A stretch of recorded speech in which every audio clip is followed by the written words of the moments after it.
সংবাদ সবাইকে স্বাগত জানাচ্ছি। আমি ফিরোজ তোহা। শুরুতেই সংবাদ শিরোনাম। নির্বাসন বা কারাবাস দমিয়ে রাখতে পারেনি যেসব নেতাদের। নির্বাসন বা কারাবাস কোনো নেতারই রাজনীতির শেষ নয়। যুগে যুগে ইতিহাসে এটাই প্রমাণিত হয়েছে।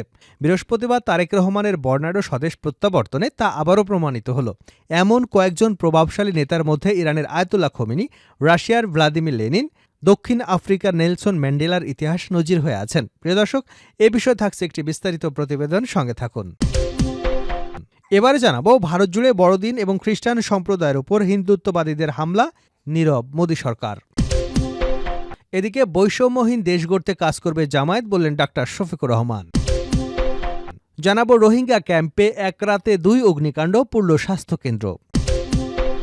এবং সর্বশেষ জানাবো ইসরায়েলের সবচেয়ে বড় সাইবার হামলা ইরানি হ্যাকারদের। এতক্ষণ শুনছিলেন সংবাদ শিরোনাম, এবার থাকছে বিস্তারিত সংবাদ। প্রিয় দর্শক, আপনি যদি এই চ্যানেলে নতুন হয়ে থাকেন, ভিডিওটি দেখতে দেখতে চ্যানেলটি সাবস্ক্রাইব করে আমাদের সঙ্গে থাকুন। আর ভিডিওটি কোন জেলা থেকে দেখছেন কমেন্ট করে জানিয়ে দিন এই ভিডিও সম্পর্কে আপনি আপনার মূল্যবান মতামত।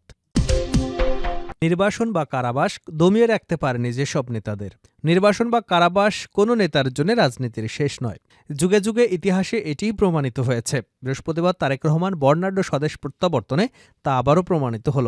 এমন কয়েকজন প্রভাবশালী নেতার মধ্যে ইরানের আয়াতুল্লাহ খোমেনি, রাশিয়ার ভ্লাদিমির লেনিন, দক্ষিণ আফ্রিকার নেলসন ম্যান্ডেলা ইতিহাসে নজির হয়ে আছেন। দীর্ঘ 17 বছরের নির্বাচন শেষে দেশের মাটিতে তারেক রহমানকে লাখো লাখো মানুষের জনসমুদ্রে অকৃত্রিম ভালোবাসায় বরণের ইতিহাস সৃষ্টি করেছে। এটি ঐতিহাসিক ঘটনা হিসেবে আখ্যা পেল। এই দীর্ঘ নির্বাসিত জীবনে থেকেও নেতৃত্ব দিয়ে দলকে সংগঠিত করবার পাশাপাশি ফ্যাসিবাদের বিরুদ্ধে দীর্ঘ সংগ্রাম এবং 24 জুলাই আন্দোলনেও ছিল তারেক রহমানের গুরুত্বপূর্ণ অবদান। সেখানে বসেই দলের পক্ষ থেকে দেশের জন্য বিভিন্ন পরিকল্পনা তুলে ধরেন তিনি। তার দেশে ফেরার ঘোষণার পর থেকেই দেশের রাজনৈতিক অঙ্গনে বিরাজ করছিল প্রাণচাঞ্চল্য। 2007 সালের 11 জানুয়ারি তথা 1/11 জরুরি তত্ত্বাবধায়ক সরকারের সময় গ্রেপ্তারের পর তারেক রহমানের নির্যাতন এবং হয়রানির শিকার হন। নির্যাতন, হয়রানি, মিথ্যা মামলা নিয়ে প্রায় 17 বছর তিনি দেশ ছেড়ে পালাতে বাধ্য হন। 25 ডিসেম্বর তার প্রত্যাবর্তনে দেশের ইতিহাসের দিনটি ছিল একটি অন্যতম দিন। তার ফেরার মুহূর্তে তার ভেরিফাইড ফেসবুক পেজে তারেক রহমানের একটি ছবি যুক্ত করে স্ট্যাটাস দিয়েছেন। সেখানে তিনি লিখেছেন, দীর্ঘ 6314 দিন পর বাংলাদেশের আকাশে। 1/11 পর তত্ত্বাবধায়ক সরকার সময় মইনুল রোডের বাসা থেকে 2007 সালের 7 মার্চ বিএনপি তৎকালীন সিনিয়র যুগ্ম মহাসচিব তারেক রহমানকে গ্রেপ্তার করা হয়। তারপর অজ্ঞাত স্থানে আটকে রেখে চালানো হয় অমানুষিক নির্যাতন।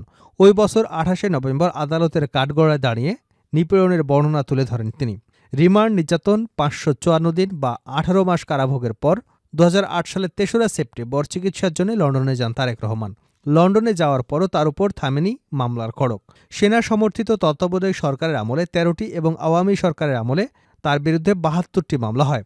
এর মধ্যে অন্তত 5টি মামলায় যাবজ্জীবন কারাদণ্ডসহ বিভিন্ন মেয়াদে সাজা দেওয়া হয় তাকে।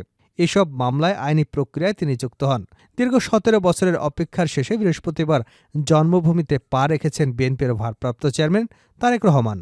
ইমিগ্রেশন প্রক্রিয়া সম্পন্ন করার পর বিমানবন্দরের ভিআইপি লাউঞ্জে তারেক রহমানকে ফুল দিয়ে স্বাগত জানান বিএনপির মহাসচিব মির্জা ফখরুল ইসলাম আলমগীর সহ দলের স্থায়ী কমিটির সদস্যরা। পরে তারেক রহমান সেখানে উপস্থিত বিএনপি নেতাদের সাথে আলিঙ্গন এবং কুশল বিনিময় করেন। এছাড়া বিমানবন্দরে ফুলের মালা দিয়ে তারেক রহমানকে বরণ করে নেন তার শাশুড়ি সৈয়দা ইকবাল মান্দবানু।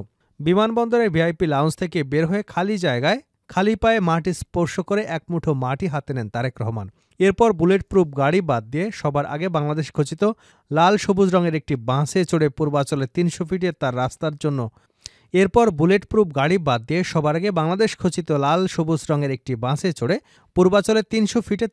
আয়োজন করা সংবর্ধনা মঞ্চের দিকে রওনা হন। 3 ঘন্টারও বেশি সময় লাগে বিমানবন্দর থেকে 300 ফিটের সংবর্ধনা মঞ্চে পৌঁছতে। পুরো রাস্তায় তিনি বাসটির সামনে থেকে লাখো লাখো নেতাকর্মীর উদ্দেশ্যে হাত নেড়ে শুভেচ্ছা জানান। নেতাকর্মীরাও ওই সাধারণ মানুষের বাঁধ ভাঙা উচ্ছ্বাসে ফেটে পড়েন।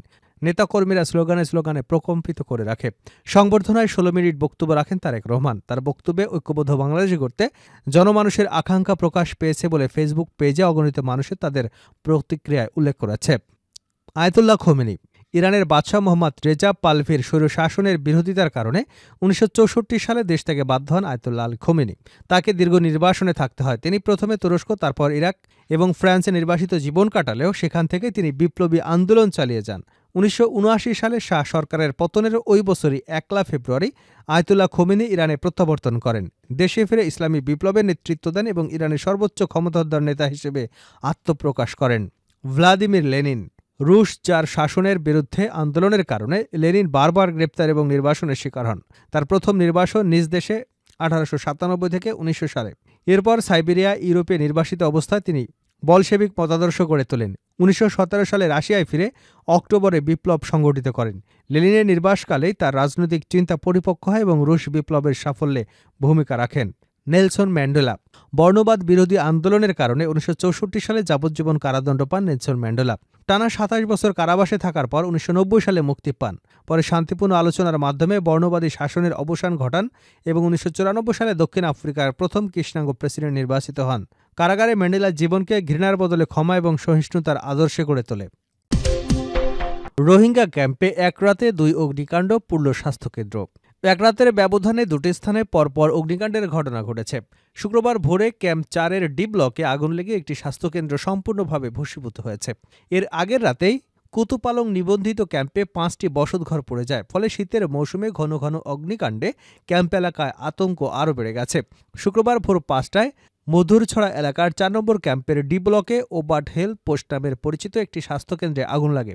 স্থানীয় বাসিন্দা ও ফায়ার সার্ভিসের প্রায় 1.5 থেকে 2 ঘন্টার প্রচেষ্টায় সকাল 7:30টার দিকে আগুন নিয়ন্ত্রণে আসে। এ ঘটনায় কেউ হতাহত না হলেও স্বাস্থ্যকেন্দ্রের কাঠামো, ভেতরের মূল্যবান চিকিৎসা সরঞ্জাম, ঔষধ এবং ফাইল ও ডকুমেন্ট সম্পূর্ণ পুড়ে গেছে। প্রাথমিকভাবে ক্ষয়ক্ষতির পরিমাণ কোটি টাকারও বেশি বলে ধারণা করা হচ্ছে।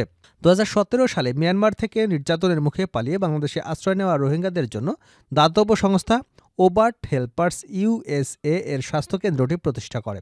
বর্তমানে এটি হিউম্যান ইন্টারন্যাশনাল ইউএসএ এর অর্থায়নে পরিচালিত হচ্ছে।